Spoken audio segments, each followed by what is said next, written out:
c'est le cas. Mais où sont passées les serviettes? J'étais sûre qu'il en restait. C'est sans doute Camus qui les a prises pour s'essuyer les moustaches.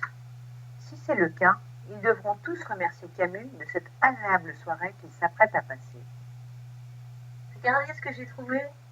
Qu'est-ce que c'est? C'est vrai au fond un jeu de société. Oh, fais voir. Tiens. C'est exactement ce qu'il nous faut. J'en ai marre de votre discussion sur les manipulations génétiques. Ça vous dit de jouer? Tu nous lis les règles du jeu? Alors, chaque joueur tire une carte au hasard. Il répond à la question inscrite sur la carte.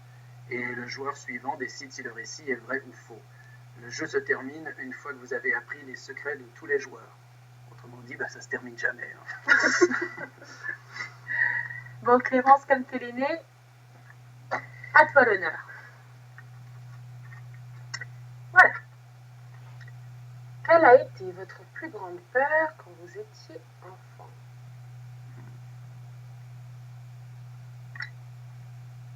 Nous étions en vacances, dans le Périgord, pas loin de la reproduction des grottes préhistoriques de Lascaux. Mes parents m'avaient emmené voir les peintures des animaux, ce qui m'avait très impressionnée.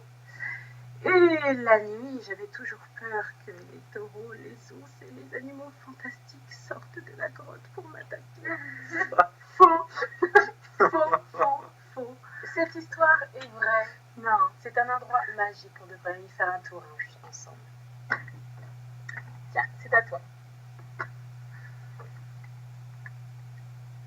Avez-vous déjà commis un vol? Oh mon Dieu! Quand j'avais environ 7 ans, j'étais en vacances au bord de la mer avec mes parents. Je suis entrée dans une épicerie, qui n'était pas très loin de la maison que mes parents avaient louée, et j'ai dit à l'épicière que mes parents ne me nourrissaient pas et que je mourrais de faim. Et je lui ai demandé un paquet de spaghettis. Et elle a eu tellement pitié de moi qu'elle m'a donné une demi-douzaine de paquets de spaghettis. J'ai envie de dire oui, mais je dirais faux. Comment tu sais? J'en sais plus que tu crois.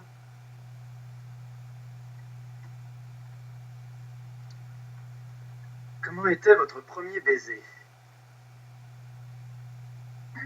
Alors, quand j'étais en 5e, j'étais amoureux d'une fille qui s'appelait Aurore.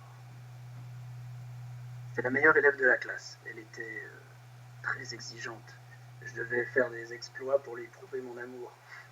On habitait près d'une plage où des bateaux avaient fait naufrage dans le passé, et elle avait lu quelque part qu'il y avait un trésor dans une épave près d'un rocher.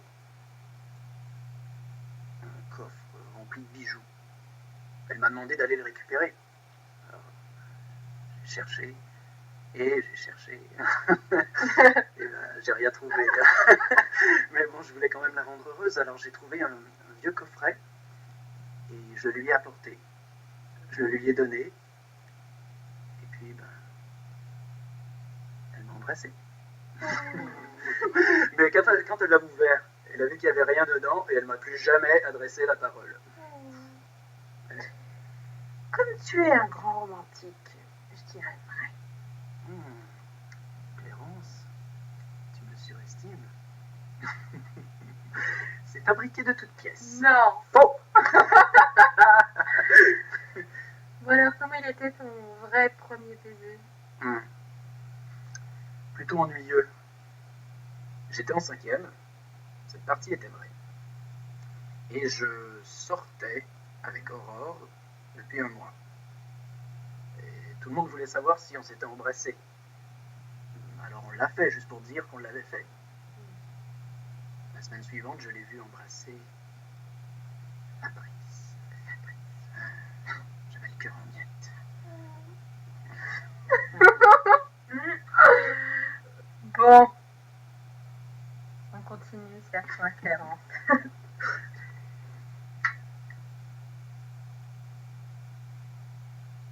Quelle est la chose la plus insolite que vous ayez jamais achetée?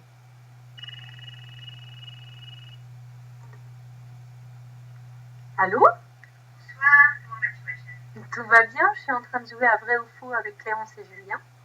Alors, j'ai une question pour toi. Quelle est la chose la plus insolite que tu aies jamais achetée? Il y a quelques années, j'étais dans le désert dans le sud du Maroc. Soudain, un homme est arrivé en tirant son dromadaire blanc. Il m'a proposé de faire un tour à dos de dromadaire. Après une demi-heure, nous sommes arrivés à son bivouac où toute sa famille nous a accueillis. Il nous a servi du thé à la menthe. Il y avait des tas d'objets d'artisanat, des bijoux et une lanterne super. J'étais en admiration. Il m'a dit que cette lanterne avait appartenu à un sultan du 19e siècle et que c'était un objet rare. Je n'ai pas pu résister, je l'ai tout de suite acheté. Alors, vrai ou faux?